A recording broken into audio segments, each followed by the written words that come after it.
Arbitration agreement, इसका meaning, arbitration agreement क्या होता है?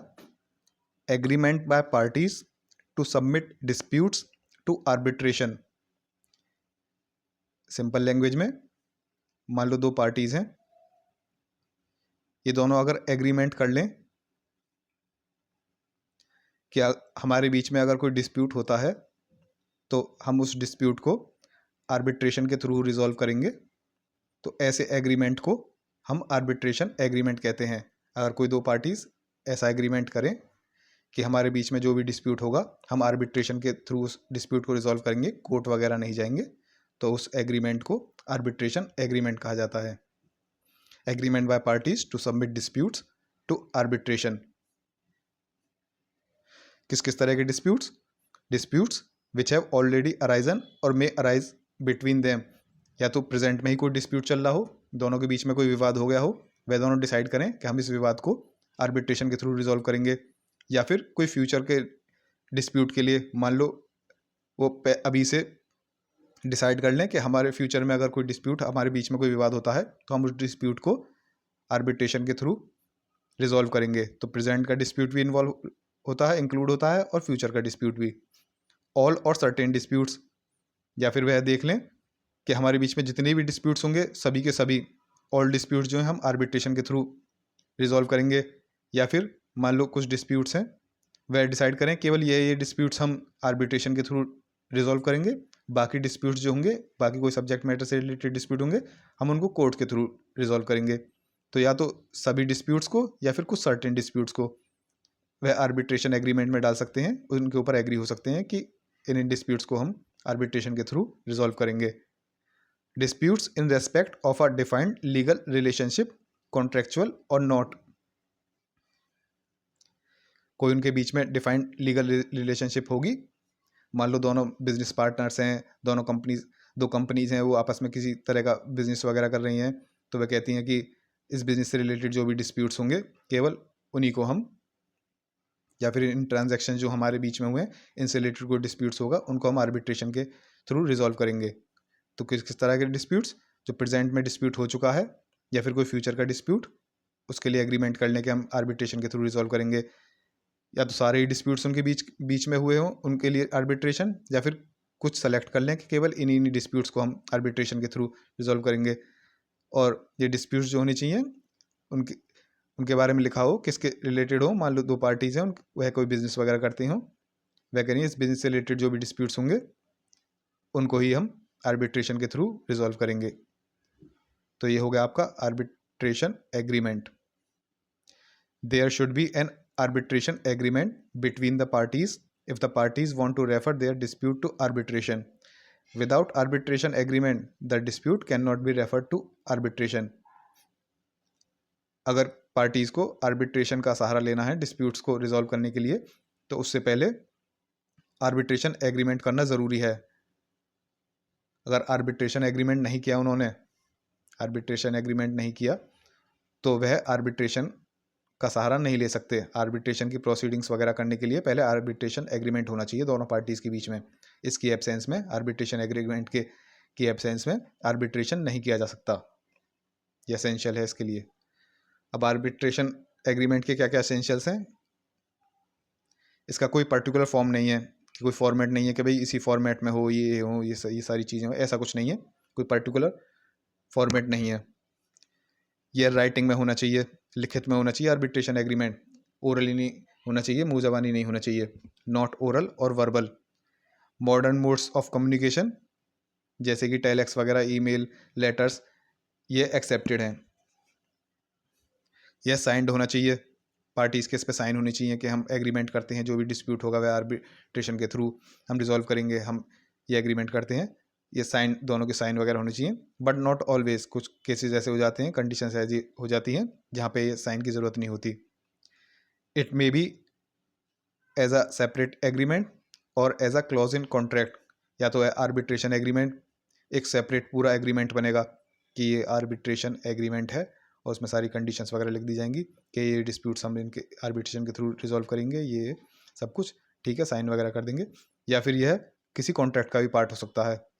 यहाँ पे तो आर्बिट्रेशन एग्रीमेंट सेपरेट था, यहाँ पे मान लो कोई कॉन्ट्रैक्ट करते हैं किसी चीज़ से रिलेटेड, उसमें ही बीच में एक आर्बिट्रेशन का क्लॉज भी डाल देते हैं कि अगर इस कॉन्ट्रैक्ट से रिलेटेड जो भी डिस्प्यूट होगा हम इसको आर्बिट्रेशन के थ्रू रिजॉल्व करेंगे। एक क्लॉज डाल दिया कॉन्ट्रैक्ट के अंदर ही, कॉन्ट्रैक्ट के अंदर आपका आर्बिट्रेशन क्लॉज इंक्लूड कर दिया गया है।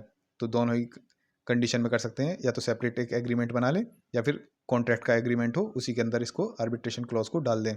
तो ये एसेंशियल्स हो गए। Power of court to refer parties to arbitration where there is an arbitration agreement. अगर पार्टीज के बीच में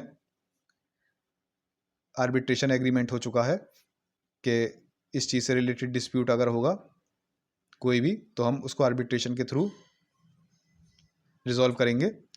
अगर उस डिस्प्यूट को कोई पार्टी अगर मान लो कोर्ट के पास ले जाती है और कोर्ट देखती है कि इस डिस्प्यूट के ऊपर तो उन्होंने पहले से ही एग्रीमेंट किया हुआ है, तो उस कंडीशन में कोर्ट को अगर कोई पार्टी अप्लाई करती है कि इसको जो है आर्बिट्रेशन के पास भेजा जाए, इस डिस्प्यूट को कोर्ट इसको रिजॉल्व ना करे क्योंकि इस डिस्प्यूट पे पहले ही एक आर्बिट्रेशन एग्रीमेंट हम लोग कर चुके हैं, तो उस कंडीशन में कोर्ट को वह डिस्प्यूट आर्बिट्रेशन के लिए ही भेजना पड़ेगा। If a case is brought before a court regarding a matter which is subject of N arbitration agreement. अगर कोर्ट के पास कोई केस आता है किसी ऐसे मैटर से रिलेटेड जो मैटर आर्बिट्रेशन एग्रीमेंट का सब्जेक्ट हो, and if a party makes application to refer to arbitration not later then date of submitting first statement, और कोई पार्टी कोर्ट को अप्लाई करती है कि इस डिस्प्यूट को आर्बिट्रेशन के लिए भेजा जाए, कोर्ट में रिजॉल्व ना किया जाए, आर्बिट्रेशन के थ्रू रिजॉल्व किया जाए, और वह कब करे, ये अपने फर्स्ट स्टेटमेंट सबमिट करने से पहले ही पहले कर दे, उसके बाद नहीं। उसके बाद फिर कोर्ट ऐसे नहीं भेजेगी आर्बिट्रेशन के लिए, उसके पहले ही उसको एप्लीकेशन देनी पड़ेगी कोर्ट को आर्बिट्रेशन को रेफर करने के लिए। Then court shall refer parties to arbitration, तो कोर्ट पार्टीज को आर्बिट्रेशन के लिए भेज देगी कि भाई आर्बिट्रेशन करो पहले, ठीक है। Except if it finds that there does not exist any valid arbitration agreement.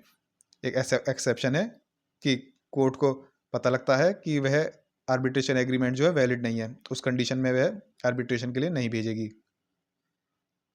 तो क्या था ये, मान लो कोई डिस्प्यूट है, उससे रिलेटेड पहले ही कोई आर्बिट्रेशन एग्रीमेंट बन चुका है कि ये डिस्प्यूट जो है आर्बिट्रेशन के थ्रू ही रिजॉल्व किया जाएगा, और उस डिस्प्यूट को अगर क्या कहते हैं कोर्ट के पास ले जाया जा रहा है, तो अगर कोई पार्टी अप्लाई करती है कि हम इस डिस्प्यूट के ऊपर पहले ही एग्रीमेंट कर चुके हैं, आर्बिट्रेशन एग्रीमेंट कर चुके हैं कि अगर ये डिस्प्यूट आएगा तो हम आर्बिट्रेशन के थ्रू रिजॉल्व करेंगे, तो कोर्ट क्या करती है, कोर्ट उस डिस्प्यूट को आर्बिट्रेशन के लिए भेज देती है, उन पार्टी से कहती है भाई आर्बिट्रेशन करो जाके।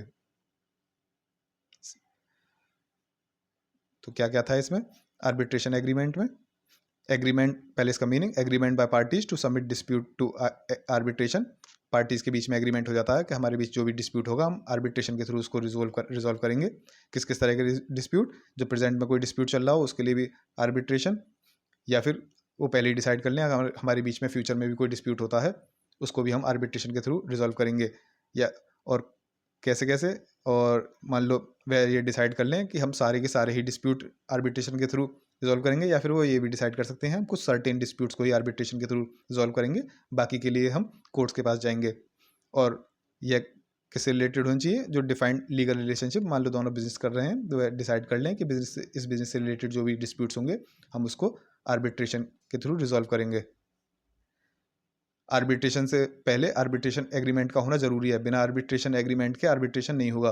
अगर कोई मैटर है, सब्जेक्ट मैटर है, डिस्प्यूट है, उसके ऊपर आर्बिट्रेशन एग्रीमेंट किया जा चुका है, तभी उस डिस्प्यूट को आर्बिट्रेशन से रिजॉल्व किया जाएगा। अगर आर्बिट्रेशन एग्रीमेंट नहीं हुआ है तो उसको आर्बिट्रेशन के थ्रू रिजॉल्व नहीं किया जाएगा। इसके एसेंशियल्स क्या क्या है, कोई पर्टिकुलर फॉर्मेट नहीं है इसका, राइटिंग में होना चाहिए, ओरली अवेलेबल नहीं होना चाहिए, मॉडर्न मोड्स ऑफ कम्युनिकेशन जो हैं जैसे टेलीएक्स, ईमेल और लेटर्स, इनके थ्रू एग्रीमेंट होता है आर्बिट्रेशन एग्रीमेंट, वो वैलिड है माना जाएगा।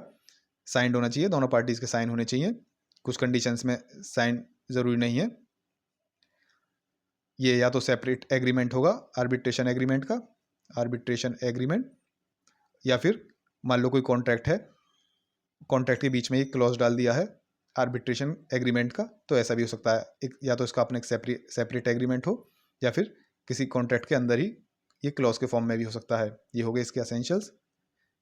कोर्ट के पास अगर कोई डिस्प्यूट आता है, कोई मैटर आता है जिसके ऊपर पहले से ही आर्बिट्रेशन एग्रीमेंट हो चुका है कि यह डिस्प्यूट आर्बिट्रेशन के थ्रू रिजॉल्व किया जाएगा, तो उस कंडीशन में कोर्ट को वह डिस्प्यूट आर्बिट्रेशन के पास भेजना पड़ेगा। उन दोनों पार्टी से कहना पड़ेगा भाई इस डिस्प्यूट पे तो आपने पहले ही एग्रीमेंट कर रखा है कि यह डिस्प्यूट होगा, तो आर्बिट्रेशन के थ्रू रिजॉल्व करेंगे, तो फिर आप जाइए और आर्बिट्रेशन का इस्तेमाल कीजिए। यह हो गया आपका आर्बिट्रेशन एग्रीमेंट। रिवीजन के लिए PDF चाहिए तो उसका डाउनलोड लिंक डिस्क्रिप्शन बॉक्स में डाल देंगे, अगर इंटरेस्टेड हो वहाँ से ले सकते हैं। नेक्स्ट टॉपिक जो हम करेंगे वह है अपॉइंटमेंट ऑफ आर्बिट्रेटर्स। आर्बिट्रेटर्स कैसे अपॉइंट किए जाते हैं, ये नेक्स्ट वीडियो में।